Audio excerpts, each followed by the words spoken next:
Por décadas, os homens mais desejados do cinema foram criados por homens e para homens. James Bond, Indiana Jones, Thor.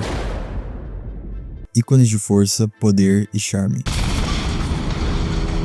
Mas todos baseados numa fantasia masculina do que um homem gostaria de ser.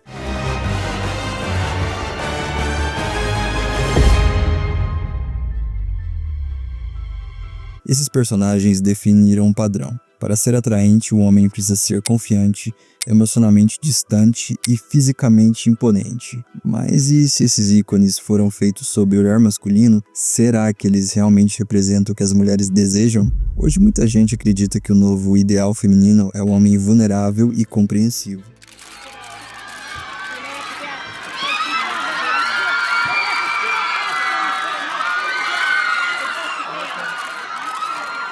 Timothée Chalamet virou símbolo dessa mudança. A prova para alguns de que as mulheres não querem homens fortes, querem homens bonitos e vulneráveis. Mas e se isso também for um grande mal-entendido? E se nem um homem clássico, nem um homem moderno forem o que realmente funciona? Existe um tipo de homem ideal, como os filmes escritos por mulheres retratam os homens. E como um cara como eu pode interpretar essas informações? Essas são as perguntas que eu pretendo responder nesse vídeo. O cinema já deu essa resposta, e quase ninguém percebeu. E é isso que eu vou te mostrar agora.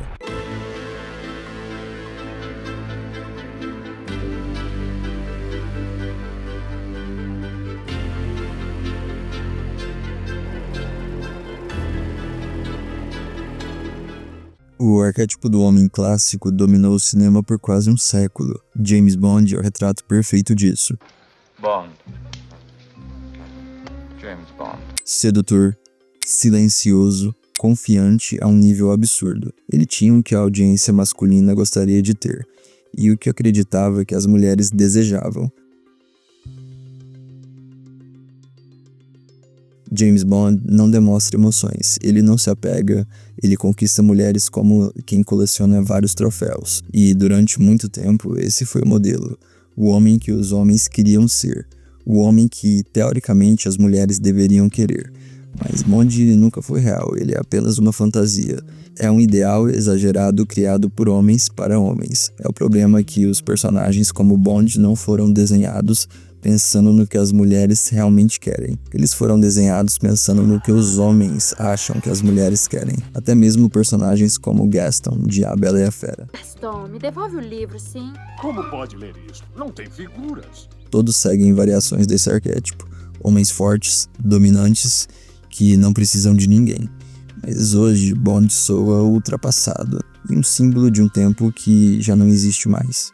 Os homens clássicos ainda têm o seu charme, é verdade, mas carregam um problema estrutural. Eles são, no fim das contas, projeções masculinas, e isso nos leva para o próximo extremo. O homem performático é um termo popular nas redes sociais, especialmente na geração Z, para descrever um cara que se esforça demais para parecer quem ele não é. Ele age de forma simulada para ganhar aprovação social e principalmente para atrair as mulheres. Esse indivíduo adota estilos específicos como beber matcha, usar ecobags e ler livros em público, para se passar por uma pessoa interessante ou parecer um bom parceiro. Na verdade, ele é criticado por ser um poser, alguém que tem muito estilo, mas pouca substância, e que faz tudo por popularidade e atenção feminina. A grande ironia e crítica ao termo é que todos nós performamos em algum nível. A performance é uma parte inevitável da vida em sociedade. A maneira como você se veste, fala ou até mesmo o que você escolhe ou não postar online. Tudo sinaliza algo sobre você. O ato de tentar atrair alguém agindo diferente existe há séculos. Portanto, a questão não é a performance em si, que é natural. A questão é que as pessoas estão presumindo que se você se veste de determinada forma, você está atuando. Mesmo que você use a roupa mais discreta que possa imaginar, como jeans, tênis e uma camiseta, pessoas que nem o conhecem presumirão coisas sobre o seu caráter, como que você não tem senso de estilo ou que você simplesmente não quer se destacar demais naquele dia em particular. Já que você será julgado de qualquer forma ao interagir com a sociedade, concentre-se em sua autenticidade. Se você gosta de Matcha ou de certos artistas, faça isso sem medo de ser rotulado. Não deixe que o medo de ser chamado de falso o impeça de desfrutar de um hobby inocente, como ler um livro em um parque. No final, a verdade sempre aparece. Um homem performático inautêntico será desmascarado em qualquer relacionamento sério. Portanto, faça o que te faz feliz e não deixe que os outros ditem como você deve viver. Já Timothée Chalamet em Lady Bird representa esse movimento, porém de uma forma exagerada e até mesmo engraçada. Kyle, o personagem de Chalamet, é alguém que tem opiniões exageradas,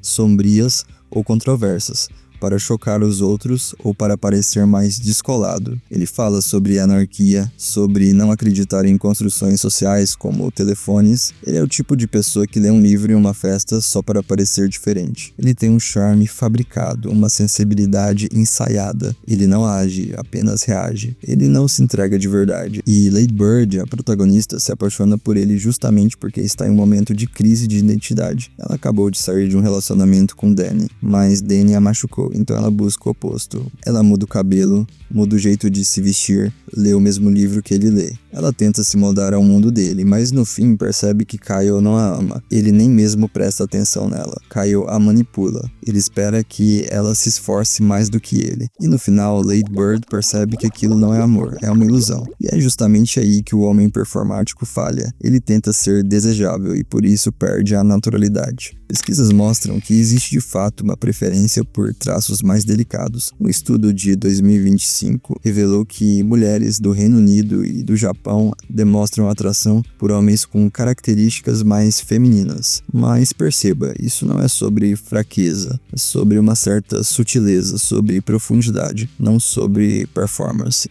O problema do homem performático não é ser sensível, é ser falso.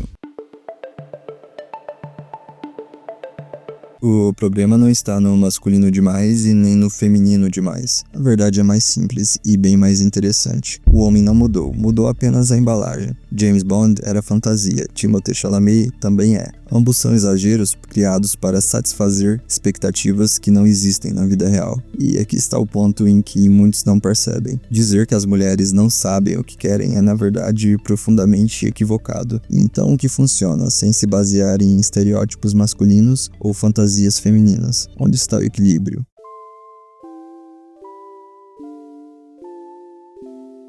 A resposta não veio dos filmes de ação, nem dos dramas, e nem das comédias românticas. Ela veio de um lugar completamente inesperado, uma animação da Disney, especificamente Enrolados, Flynn Rider. Como é que vai? Meu nome é Flynn Rider.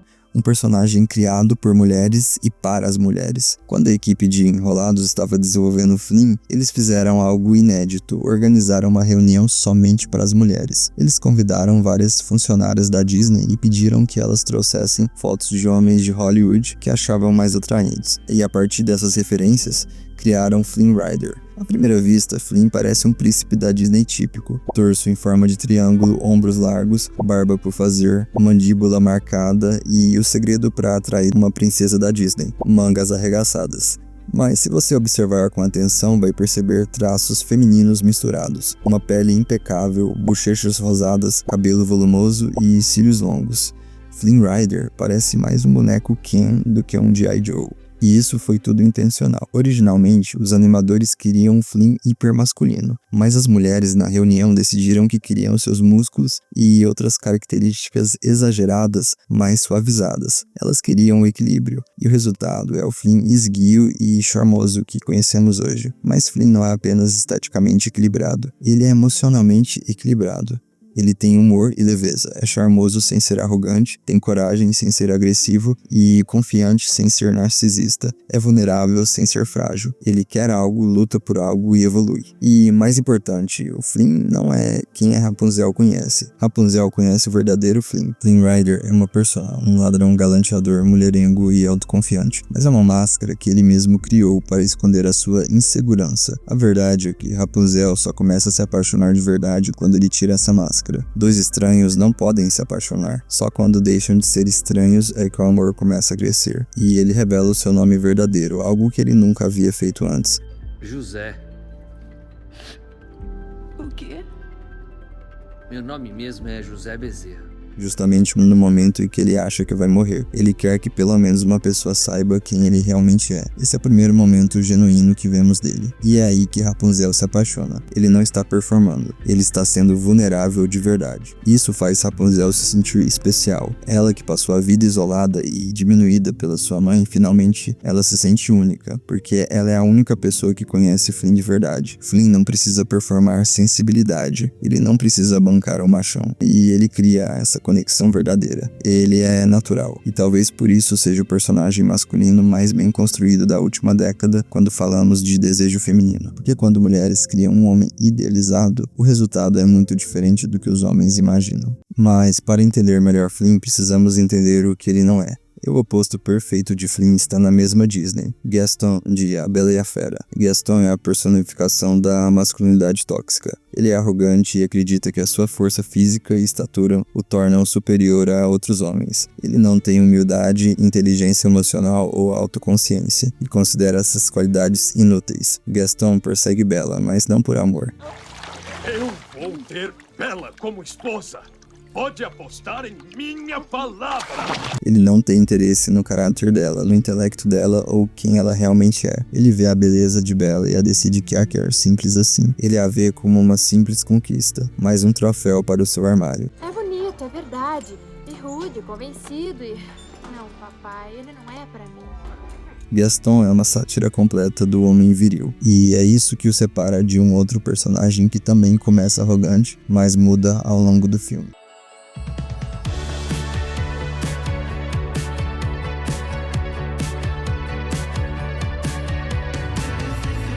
Patrick Verona, de 10 Coisas que Eu Odeio em Você, é um outro exemplo. No início do filme, ele age exatamente como esperamos. Distante, sarcástico, intimidador, e ele é pago para sair com Cat, a garota mais difícil da escola, para que a irmã dela possa namorar. Ou seja, a premissa inicial é completamente uma negociação. Não há nenhum romance, é um acordo financeiro. Mas conforme a história avança, Patrick faz algo inesperado. Ele começa a se importar de verdade. E aqui está o ponto crucial. Patrick não tenta mudar ela. Ele não tenta domá-la como Gaston tentaria fazer com Bella. E ele não tenta transformá-la em algo diferente ou conveniente. Patrick faz o contrário. Ele a desafia, provoca, mas também a respeita. Ele vai ao show de música que ela gosta, mesmo não sendo o estilo dele. A maioria dos garotos na escola a evita porque ela é intensa demais e complicada demais. Mas Patrick não vê isso como um defeito. Ele vê como quem ela realmente é. E quando a verdade sobre o acordo vem à tona, que ele foi pago para sair com ela, Patrick não consegue simplesmente seguir em frente. Ele se sente culpado, porque naquele ponto já não é mais sobre o dinheiro. Ele tenta se redimir. Ele canta pra ela na frente da escola inteira, se expondo ao ridículo por completo, só pra mostrar que se importa de verdade. Patrick não vê Cat como uma garota difícil. Ele vê como uma pessoa complexa, interessante e que vale a pena conhecer de verdade. E isso faz toda a diferença.